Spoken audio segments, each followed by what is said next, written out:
ஐயா வணக்கம். என்னோடய பேர் செல்வராஜ். நான் பெயிண்டிங், வாட்டர் ப்ரூஃபு, ப்ளம்பிங் வேலை பண்ணிகிட்ருக்கோம். இப்போ சமயத்தில் அண்ணா நகரில் இந்த மாதிரி ஒரு 30 வருஷம் பில்டிங்கு பழசு ஏற்கனவே போட்டது அடப்பாயிடுச்சு. புது லைன் போடுறோம், வாங்க பார்க்கலாம்.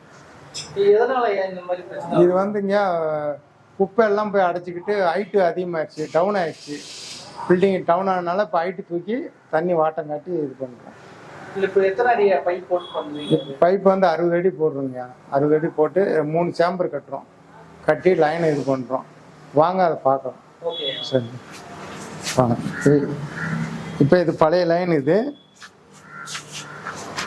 பழசு வந்து 4 அடியில் இருக்குது. ஹைட்டு பழசு 4 அடியில் இருக்குது. இப்போ நம்ம மேலோட கொடுக்குறோம் 1 அடி. இதில் 1 அடி இதில் கொடுத்து இது பண்ணுறோம். வணக்கம். கழிவுநீர் பிரச்சனைனால பழுப்பு லைனுக்கு புது லைனாக போடுறோம். 3 சேம்பர் கைட்டு ஹைட்டு தூக்கி 3 அடி மட்டத்தில் இருந்து 2 அடி மட்டத்தில் வச்சு ஹைட்டு தூக்கி ப்ளம்பிங் வேலை பண்ணுறோம். இது கழிவுநீர் வந்து பழைய பில்டிங் இருக்கிறதுனால அடிக்கடிக்கு பிரச்சனை ஏற்படுது. அதனால் அதை எதிர்த்துட்டு புது லைனாக போட்டு புது லைனாக கொடுக்குறது. இது பழுப்பு வந்து 4 இன்ச்சு பழுப்பு. பின்னலக்ஸ் கம்பெனி 6 kg போடுறோம். ரொம்ப நாள் ஆயிடுச்சு இந்த மாதிரி இடத்துல பிரச்சனை வருமா? ஆமாம், ரொம்ப நாள் ஆச்சு. இந்த மணல், டஸ்ட்டு, ஃபார்மு, சோப் கவரு எல்லாம் போய் அடைச்சி வச்சுருந்தாக்கா அது கொஞ்சம் கொஞ்சமாக அடித்து அந்த பழுப்பு ரோவில் வந்து 4 இன்ச்சாக இருக்குது, 2 இன்ச்சாக இருக்கணும். இதில் இந்த கடினம் லேடிஸ் சமஸ்தரம் அதெல்லாம் போய் அடைச்சி வச்சுருந்தாக்கா பழுப்பு ஃபுல்லாக லாக் ஆகிடும். அதில் அடிக்கடிக்கு இந்த பிரச்சனை வருங்க. க்ளீன் பண்ண முடியாது. க்ளீன் பண்ண முடியாதனால அங்கேருந்து இது பில்டிங் வந்து ஹைட்டு கம்மியாகி போச்சு. ரோடு வந்து மட்டும் அதிகமாகி போச்சு. அதனால அந்த ரோட்டில் இருக்கிற தண்ணி ரிவேஸ் வந்துடும். நம்ம தண்ணி வச்சு க்ளீன் பண்ணாலும் உடனே அந்த தண்ணி ரிவேஸ் வந்துடுது.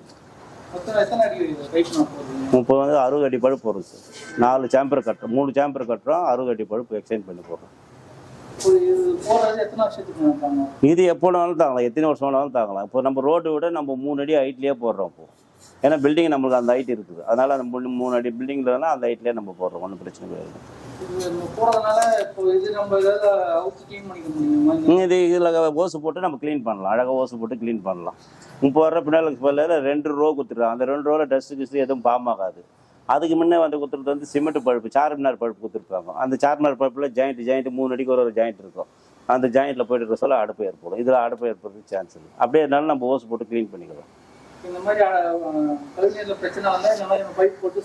பண்ணிக்கலாம். ஓசு போட்டு நம்ம போட்டு க்ளீன் பண்ணிக்கலாம். நம்ம அதில் இருக்கிற க்ளீன் பழுப்பு போட்டு நம்ம அதுக்குன்னு ஒரு பழுப்பு இருக்குது. அந்த அடுப்பை போட்டு க்ளீன் பண்ணலாம். அதுக்கு தான் 10 அடிக்கு ஒரு சேம்பர் வச்சுருக்கோம்.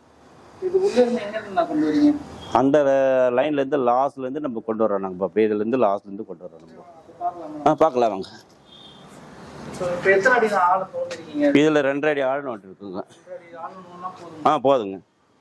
போதுங்க. இந்த இடத்துல ஒரு சேம்பர் இருக்குங்க. இந்த சேம்பர்லேருந்து அந்த லைனை கொடுக்க போகிறோம். இப்போது ஏற்கனவே அந்த இடத்துல பழுப்பு கொடுத்துட்டு இருக்கோம். அங்கே போகலாம் வாங்க. இந்த மட்டும் தான் லைன் மட்டும். அந்த புது சேம்பர் போகிற லைனோட மட்டும். இதில் வந்து 1 அடி 1 அடி நம்மளுக்கு டவுனில் வருது. அங்கேருந்து போக 1 அடி டவுனில் வந்துடும். பழைய சேம்பர் போகிறதுக்குள்ள 1 அடி சேம்பர் வாட்டர் வச்சுருந்தா அந்த 1 அடி தண்ணியெல்லாம் கிளியராக போயிடும். முக்கியமாக இந்த மாதிரி இதில் எந்த பில்டிங்கில் இந்த மாதிரி பிரச்சனை வரும்? எல்லாம் பழைய பில்டிங் ஆயிடுச்சுன்னா ஒரு 25 வருஷம் 30 வருஷம் பில்டிங் ஆயிடுச்சுன்னா கன்ஃபார்மாக வரும். இந்த இடத்துல செங்கல் போட்டிருக்கீங்களா? இங்கே எதுக்கு? இது வந்து சேம்பர் இருக்குது. சேம்பர் கட்டிட்டு இப்போ பத்தி கொட்டிட்டு க்ளீன் பண்ணிவிடுவோம். அந்த இடத்துல ஆமாம், இதையும் பூச்சிட்டு அந்த சேம்பரும் பூச்சிட்டு அந்த பழைய லைன் இதில் குத்துருவோங்க. சேம்பர் இருந்தால் அடுப்பு கிடப்பு நாளைக்கு எதனா வந்ததுன்னா இதில் எதுக்கு இங்கேருந்து ஜாயின் பண்ணி அந்த லைனுக்கு இது அடுப்பு இருந்த ஓசு போட்டு அடிக்கலாம். அந்த லைன்லேருந்து அதை ஓசு போட்டு அதில் க்ளீன் பண்ணுறதுக்கு தான் சேம்பர் வைக்கிறது. இப்போ எலக்ட்ரிக்கல் பல்ப் எப்படி ஜங்ஷன் பாக்ஸ் அங்கங்கே வைக்கிறாங்க, அது போல் இது போல் இப்போ அங்கங்கே ஒரு 10 அடிக்கு 1, 12 அடிக்கு 1 சேம்பர் கட்டும். ஐயா இப்போ பைப் லைன் போட்டோம், சேம்பர் கட்டியாச்சு. இப்போ இந்த பாத்ரூமை உடச்சி ஒரு 1 அடி ஹைட்டு தூக்குறோம். இப்போ இது டவுனாக இருக்கிறதுனால ஹைட்டு தூக்கணையா. இப்போ டவுனில் இருக்குது, தண்ணி ரிட்டர்ன் வருது. அதனால இதை கொஞ்சம் ஹைட்டு தூக்கணுமாக்க தண்ணி எல்லாம் போஸ்ட்டாக போயிடும். எந்த பிரச்சனையும் வராது. ஐயா உள்ளே வந்து 1 அடி இருக்குங்கய்யா. 1 அடி ஹைட்டு இருக்குது.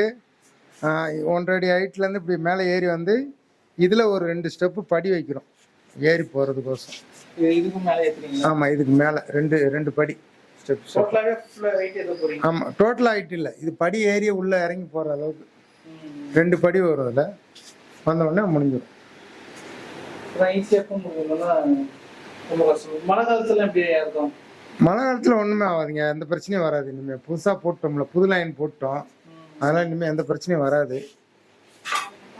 எவ்வளோ மழை வந்தாலும் நம்ம இதில் பிரச்சனை வராமல் இருக்கும். சரி, ஓகேங்க.